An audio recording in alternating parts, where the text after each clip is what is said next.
Confidence, ভালো ভালো। হাতের উপর বেশ জোরে চিমটি পড়তেই হাত সরিয়ে নেয় অন্তিক। হাত ঝাড়া দিয়ে ধারের দিকে দৃষ্টি স্থাপন করে বলে, আমাকে চিমটি না দিয়ে যাকে দেওয়ার তাকে দিলেই পারিস, হাজারিরা মেয়ে। আজাইরা তুই নিজে না হলে ওই ইগোটিক মেয়ের জন্য এমন করতি না? অন্তিক এবার ঘাবড়ে হাত ঘষে বলে, হায়, এই ইগো, কারো ইগো এত সুন্দর হয়? You know what, she is perfect for me. She is perfect for me, ঢং। বেঞ্চি কেটে বলে ধারা। ঠিক সেই মুহূর্তেই পাশ থেকে দুজনের ফোনে একটা নোটিফিকেশন আসে। দুজনে একবার একে অপরের দিকে তাকিয়ে ফোনটা হাতে নেয়। অন্তিকের ফোনে মেসেজ, তোর টিম জিতবে না, জেগে থেকে লাভ নেই, ম্যাচ ড্র হবে, মিলিয়ে নিস। ধারার ফোনে মেসেজ, চুলোচুলি না করে নিজের খেলায় ফোকাস দাও।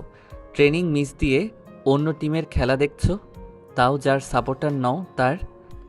ধারা হাঁ করে অন্তিকের দিকে তাকিয়ে বলল, আমি যে ট্রেনিংয়ে যাইনি এটা দাভাই কেমনে জানলো? তুই বলছিস? ও তো ফালতু টাইম নেই আমার তোকে নিয়ে বলার। দাভাই আমাদের খেলতে দেখতেছে, তার মানে?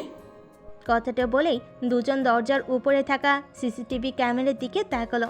অন্তিক আবারও আরাম করে বসে পড়ল। কি, দাদাভাই নাকি ঘুমিয়ে পড়েছে? প্রেডিকশন বল।